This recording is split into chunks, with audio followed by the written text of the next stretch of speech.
Next is staging, and I guess this is where the first two were very much related to the physical, I would say, action. But staging is something which is, um, as its name suggests, it's kind of it has planning and structure behind it, and it literally means, so the staging, the whole concept of staging directly comes from theater. If you try to remember theater, the theater is a place where, a director or a person who is going to act needs to make sure that the audience sees that particular character in, I would say, as an emphasis or as a focal point, and there should not be any distraction to that. And secondly, as far as theater is concerned, everybody's front is not the same, right? People sitting on the corner might see it differently. People sitting behind might see it differently. So that's where staging is very important. And it has been carried forward into filmmaking and later into animation as well. So what the staging does, it basically, you need to add clarity and focus to that particular scene or that particular screen, I would rather say. It is where you need to set things in such a way that the user doesn't feel, or the viewer doesn't feel, that okay, he's not able to understand where exactly is the scene. So it's like directing the user's attention to a certain entity or a certain character or a certain point. This is very much like, eye direction that we follow in visual design, right? How the user's eye should move from one place to other. That is kind of a staging. So here it is very simple. Okay, I am here. The cube announces with those particular, lines, but that is what something in a simplistic way is staging. So one of the ways that animators use is the silhouette idea, where if you see, each of these silhouettes will clearly tell the posture of that particular character, or even there is a hint of the character in the way it is behaving or standing. In this example, if you see, this is also a good drawing and this is also a good drawing, but if you see the silhouette, right, you this is a clear indication what is happening in this particular scene, but here it you can't make out what is happening. Right?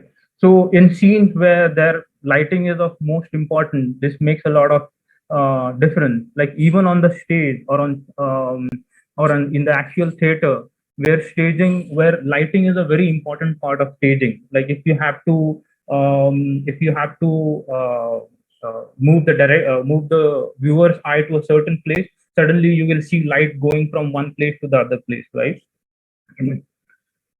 Another example of how staging can be done. Look at the hand position in this silhouette and look at the hand position here. It's way more clear, correct? So this is what in terms of individual posters are uh, within a frame. But but it also matters how you stage the entire frame, right? It's about camera angles. It's about all the visual elements that are within that particular frame. Like in this case, you can see everything is pointing at the mouse, and you know where to focus as a user. Similarly, if you see these, all the visual elements or all the eye direction is moving to that particular, even his nose, everything is pointing at him. In this case, again, a similar way. So the whole thing is structured in such a way that as a viewer, I am not confused where what to see next, correct?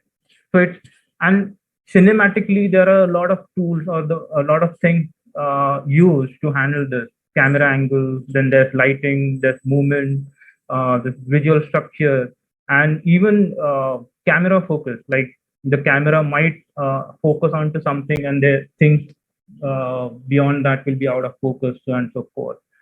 Another thing that cinema uses, or even animation uses, is a 180-degree rule, where there is an invisible line in the center, and whatever is on the left will always be on the left, and whatever is on the right will always be on the right. So, and that goes on for the whole sequence. So there is, even in terms of orientation, right? Orientation, it doesn't confuse the viewer. So that's in terms of how the staging evolved and it came into animation. The classic example. So here is an interesting clip you would want to see.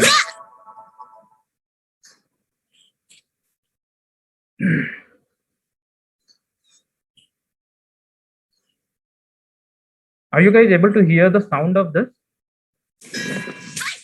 Yes. Yes. Okay.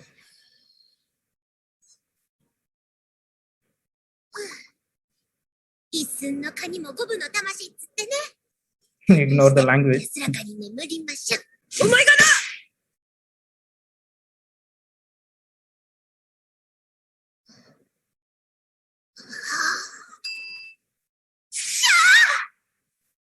You see, not just in terms of the actual activity that is happening, it never lost focus, and none of the background elements were overwhelming, that the actual subject of this particular scene was lost. Correct? The mosquito was always seen in each and every shot. Similar way, in this,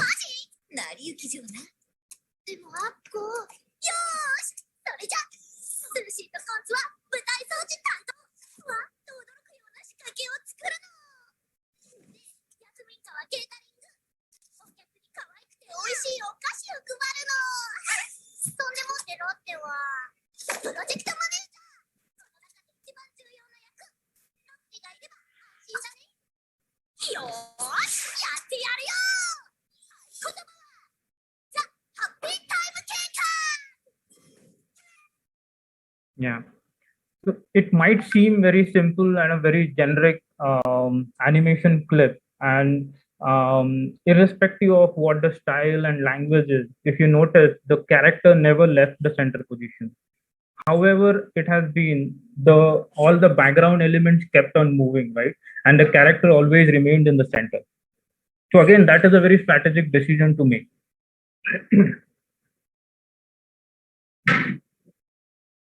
This is another example you will find. Your eye will only look at what needs to be seen.